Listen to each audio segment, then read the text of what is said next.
At Christmas, my mom showed our old photo albums to my fiancé. He froze, grabbed my hand, and whispered, "Don't you see it?" "See what? How can you not see it?" He showed me, and I couldn't unsee it. 5 hours later, I called the police. But let me rewind to earlier that evening when my biggest worry was whether the prime rib would be overcooked and if Logan would remember to compliment Mom's new Christmas sweater.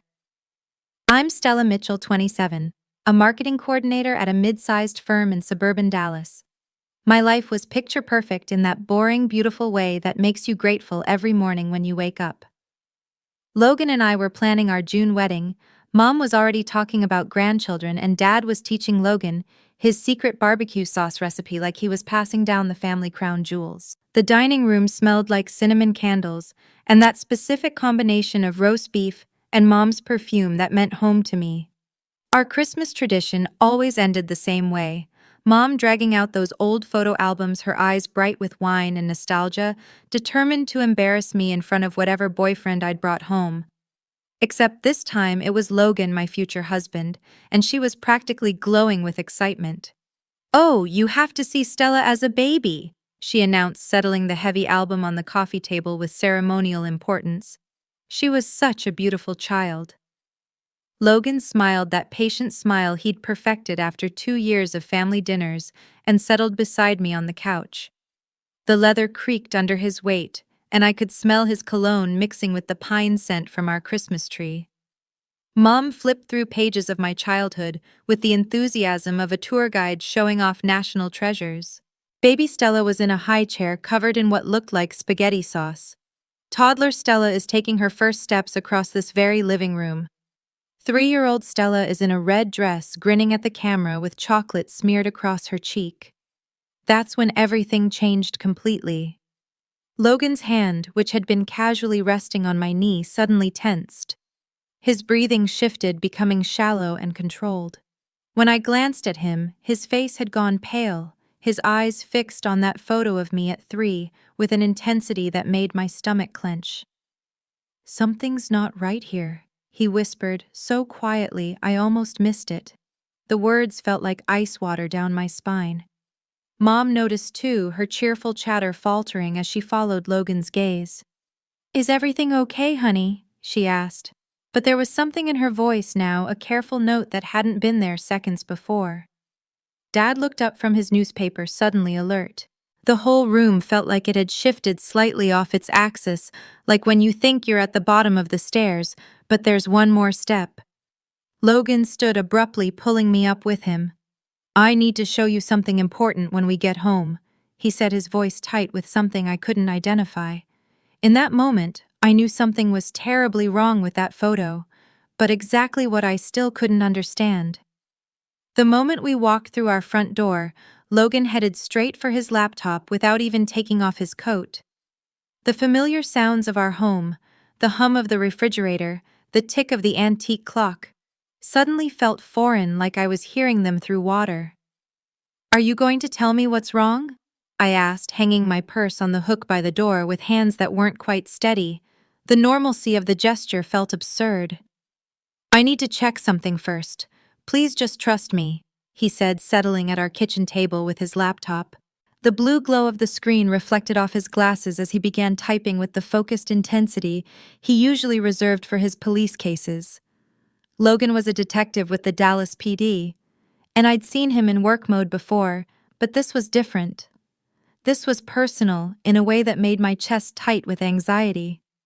I made coffee just to have something to do with my hands, the familiar ritual, a small anchor. For over an hour, Logan barely acknowledged my presence. He would look at his screen, then glance at me with an expression I couldn't read, then return to his typing. The coffee grew cold in our mugs, while I sat across from him, watching his face cycle through surprise, confusion, and something that looked disturbingly like fear. "Logan, you're scaring me. What did you see in that photo?" I finally asked, unable to keep the tremor out of my voice. The kitchen light cast harsh shadows under his eyes. "I need to be absolutely sure before I say anything," he replied, but his voice cracked slightly on the word sure. He pulled out his phone and started making notes, comparing whatever he was seeing on screen with something he'd written down. The scratch of his pen on paper was abnormally loud in our quiet kitchen. When I tried to peek at his screen, he angled it away from me. Not aggressively, but definitely deliberately. "Can you get that photo album again?"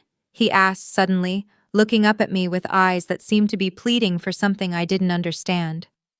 I called Mom, making up some excuse about wanting to scan old photos for our wedding slideshow. She agreed to let me borrow it, though I could hear the confusion in her voice.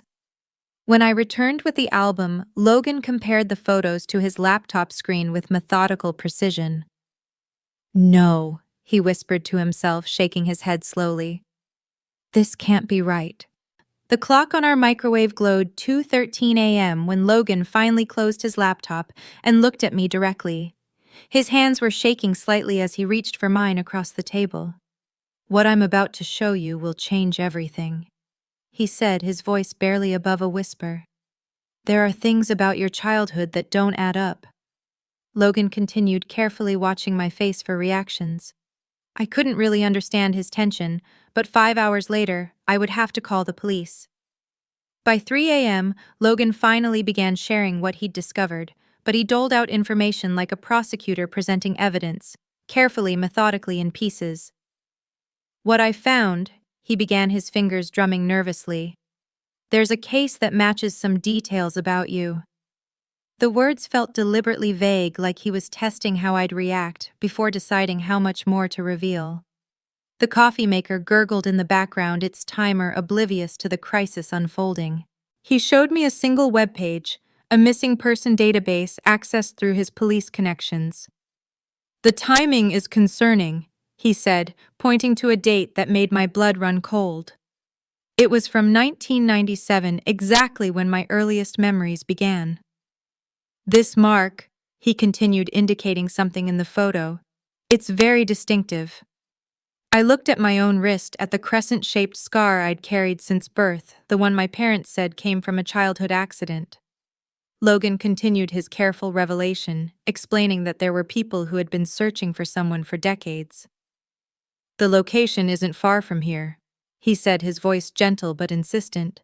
"And there are other details that match." He wouldn't say what kind of people, wouldn't explain who they were searching for, but the implication hung heavy in the air like smoke from a fire you can't quite see. "Why are there gaps in your early photos?" Logan asked, and I felt the question hit me like a physical blow. I'd never really thought about it before, but he was right. Our family albums jumped from my parents' wedding photos straight to pictures of me as a walking, talking toddler. No pregnancy photos, no hospital pictures, no sleepy newborn shots. "Why did your family move right around that time?" He pressed gently, and I realized I'd never heard that story. Around 4 a.m., something strange began happening to my memory. Sitting there in our kitchen, I started remembering dreams I'd been having for years. Dreams of voices speaking in a language that wasn't English, of a woman's hands that looked nothing like my mother's, of a house that smelled different. "Maybe they weren't dreams," Logan said quietly when I described them, and his words sent a chill down my spine. "We need more than coincidences," Logan said, finally pushing back from the table with exhaustion written across his face. The evidence wasn't concrete, not yet, but it was mounting in a way that made denial increasingly difficult. "If this is true, it means everything you know about yourself might be wrong." The weight of that possibility settled over me like a blanket made of lead. Logan's phone rang around 5 a.m. His partner was calling about a case. After he hung up, he looked at me seriously. "They know something's wrong," he said, referring to my parents. "Your mom called 3 times asking if you were okay. They're suspicious about last night." The normal world was still functioning despite the fact that mine was crumbling. We sat in silence for a long moment, both of us staring at the photo album as if it might reveal more secrets if we looked hard enough. The kitchen clock ticked loudly, counting down to a decision that would change everything. Dawn crept through our windows, painting everything in that gray, uncertain light that exists between night and day. Only 2 hours left before I had to make the decision that would change my life: contact the authorities or pretend none of this had happened. After Logan finished the call with his partner, the silence in our kitchen felt heavier than before. The evidence spread across our kitchen table like pieces of a puzzle I'd never known was broken. The missing person report, the physical descriptions that matched too perfectly to be a coincidence, the timeline that aligned with my family's mysterious move to Dallas. Every detail pointed to an impossible conclusion that I might not be Stella Mitchell, might be someone else entirely. Someone whose family had been searching for her for over 25 years. "I think you might not be who you think you are," Logan said, finally, his voice breaking slightly on the words. The morning light streaming through our windows felt harsh and unforgiving, illuminating every doubt I'd been trying to push away. My entire identity, every birthday, every family vacation, every childhood memory, suddenly felt like it was built on sand. "What are you saying about my identity?" I whispered, though I already knew the answer was too terrible to speak aloud. Logan reached across the table and took my hands in his fingers warm against my suddenly cold skin. "I'm so sorry, but I think you were taken," he said, and the words hit me like a physical blow.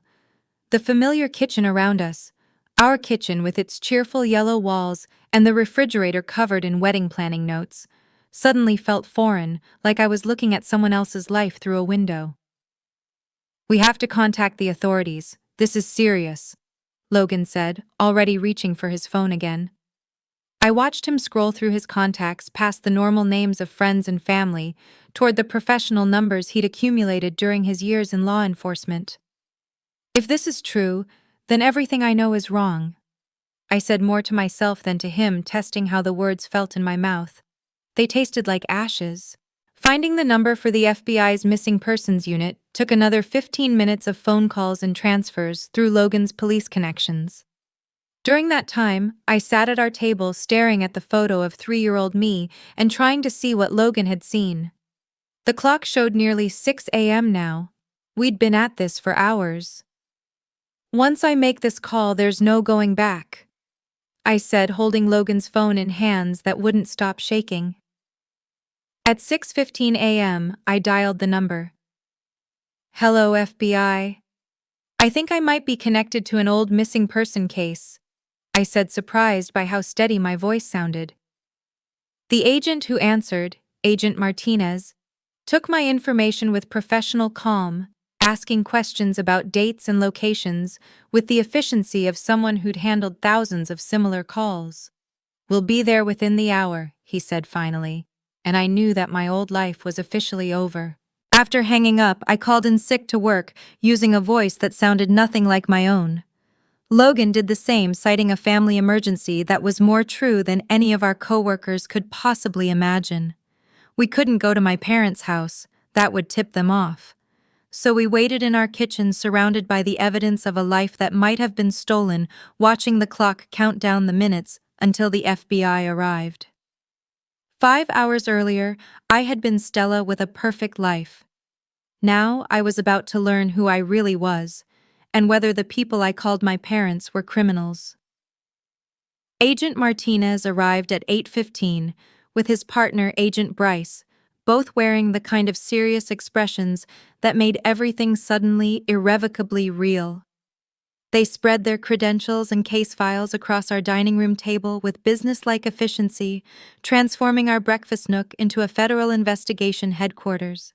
The DNA test kit they brought looked deceptively simple, just cotton swabs in sterile packaging, but I knew it held the power to rewrite my entire existence. "We've been working the Emma Rodriguez case for years," Agent Martinez explained, pulling out a file thick with papers and photographs. "She disappeared from San Antonio in 1997 when she was 18 months old. The family never stopped looking." When he showed me the age progression photos, computer-generated images of what Emma might look like at various ages, I felt my breath catch in my throat. The resemblance was striking but not definitive. The preliminary DNA test would take several hours even with their rapid protocol. While we waited, Agent Bryce gathered detailed information about my childhood, my parents' history, and the timeline of events Logan had uncovered. "We need to proceed carefully," she warned. "False hope can be devastating for families who've been searching this long." The video call with the Rodriguez family happened at noon, conducted through a secure FBI connection that felt both surreal and sacred. Maria Rodriguez appeared on the laptop screen in what was clearly her kitchen, her face showing the careful restraint of someone who'd been disappointed too many times to believe too quickly. When she saw me, her breath caught, but she remained cautious. "You have similar features," she said quietly, studying my face through the screen. "But Emma was so young when she was taken. We need to be absolutely certain." Behind her, I could see 3 other people, siblings who'd grown up knowing they had a missing family member. They watched with guarded expressions, hope and skepticism warring in their eyes. "We've had other calls over the years," Roberto Rodriguez explained, his voice gentle but firm. "People who thought they might be Emma. We learned to wait for proof before letting ourselves believe." The FBI explained their strategy for approaching my adoptive parents with careful precision. They needed evidence of a crime, not just proof of identity, and that meant wearing a wire when I went home. "We need you to act normal," Agent Martinez instructed, fitting me with recording equipment. "Ask questions about your early childhood, about why you moved to Dallas. Let them tell you their version of events." The DNA results came back at 3 p.m., a 99.7% match. Agent Bryce delivered the news with professional composure, but I could see the significance in her eyes. "Stella Mitchell doesn't exist in any government database before 1998, she confirmed. "But Emma Rodriguez has been missing for 26 years. When we called the Rodriguez family back with the confirmed results, the reaction was overwhelming. Maria Rodriguez broke down completely, her careful composure cracking as 26 years of grief and hope finally found resolution. "My baby," she whispered through tears. "You're really my baby. We never gave up looking for you." Driving to my childhood home felt like traveling to a foreign country where I'd once lived but no longer belonged. Every familiar landmark looked different somehow, like set pieces in a play I hadn't realized I was performing in. Logan squeezed my hand as we pulled into the driveway, his fingers intertwined with mine like an anchor. I didn't know then that the story of a loving family was just the first layer of cover. The real truth was far more complex. The confrontation began an hour later when Agent Martinez and Agent Bryce arrived with a warrant and backup officers, transforming my childhood living room into a crime scene. Mom's face went white when she saw them through the window. "What is this about?" Dad demanded, his voice carrying authority, but I could see fear flickering behind his eyes like a candle flame in the wind. "We need to talk about Emma Rodriguez," Agent Martinez said quietly, and the name hung in the air like a thunderclap. For just a moment, my parents' faces went completely blank, like actors who'd forgotten their lines. Then the denials began, rushed and overlapping. "We don't know what you're talking about," Mom said, but her hands were shaking. "Stella is our biological daughter."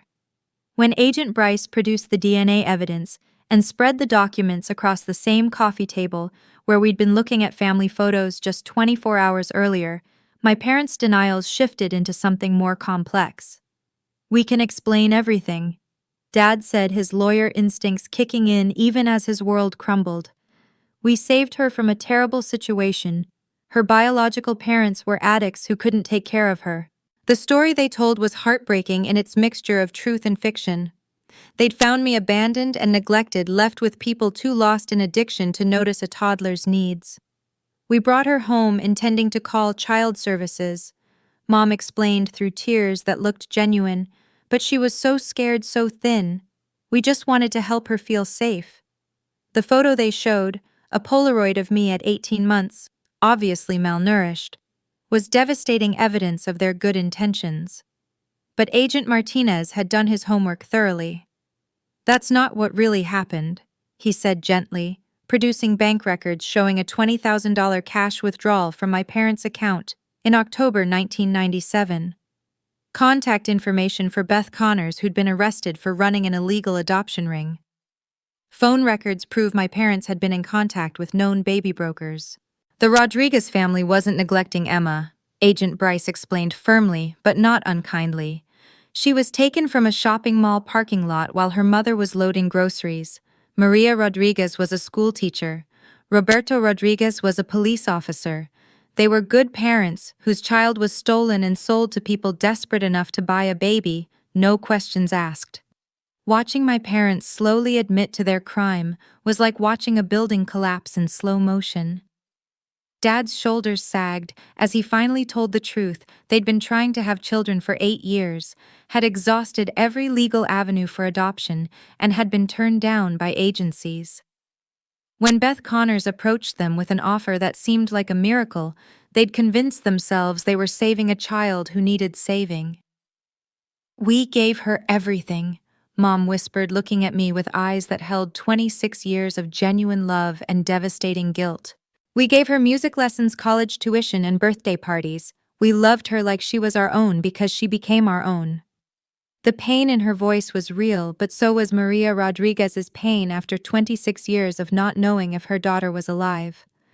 The moment when they placed handcuffs on my parents was the moment I understood that love and crime weren't mutually exclusive, that good people could do terrible things and still be good people. But understanding didn't make it hurt any less. The sound of my birth mother calling the name Emma Rodriguez for the first time in 26 years awakened a part of my soul I thought had died. The legal proceedings moved swiftly once my parents decided to cooperate fully with the investigation. Rather than face a lengthy trial that would destroy their remaining reputation, they accepted a plea agreement acknowledging both their crime and their genuine love for me.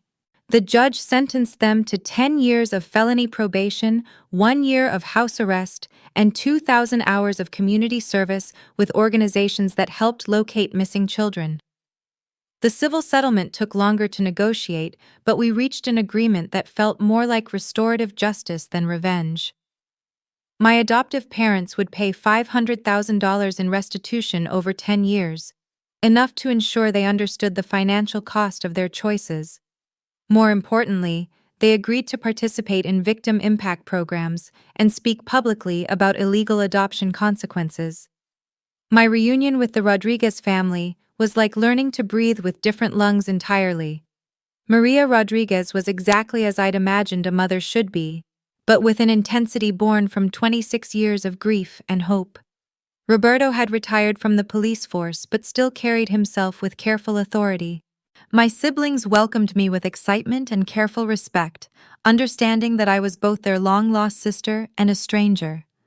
Learning Spanish felt like remembering a song I'd heard in childhood but couldn't quite recall. The words came slowly at first, then faster, as if they'd been sleeping in my mind, waiting for permission to wake up. I moved to San Antonio to be closer to my biological family, and Logan followed without question, transferring to a new police department and embracing my complex history. The relationship with my adoptive parents evolved into something I never could have predicted or imagined. After their house arrest ended, we began having supervised dinners once a month, usually with a social worker present. They became advocates for legal adoption processes, volunteering with organizations that helped families navigate the system properly, turning their mistake into something that might prevent others from making similar choices. The hardest part wasn't forgiveness. That came easier than expected, perhaps because I'd seen genuine remorse in their eyes. The hardest part was reconciling two different versions of love, the love built on lies, but nonetheless real, and the love interrupted by crime, but never stopped existing. Both were true. Both had shaped me. Both deserved acknowledgement, even as justice required consequences. Logan and I married in San Antonio in a small ceremony that included both families, the one that raised me and the one I was born into. The wedding photos captured something I'd never seen before, a woman who finally knew who she was. Maria Rodriguez gave me her grandmother's rosary. Linda Mitchell gave me her mother's wedding ring. I wore both, understanding that identity isn't just about genetics, but about the accumulation of love and loss that shapes us. The Christmas photo that started everything now sits in a frame on my mantle, not as evidence of a crime, but as a reminder that truth surfaces when we're brave enough to see it. Logan's detective instinct had saved not just me, but two families who'd been living with an unhealed wound for more than 2 decades. The fire that burned away 26 years of secrets couldn't erase the bonds of love forged during that time. Was 10 years of probation fair punishment for parents who genuinely loved their stolen child? Sometimes the most civilized justice is learning that love and accountability can coexist, that healing requires both mercy and consequences. What would you have done?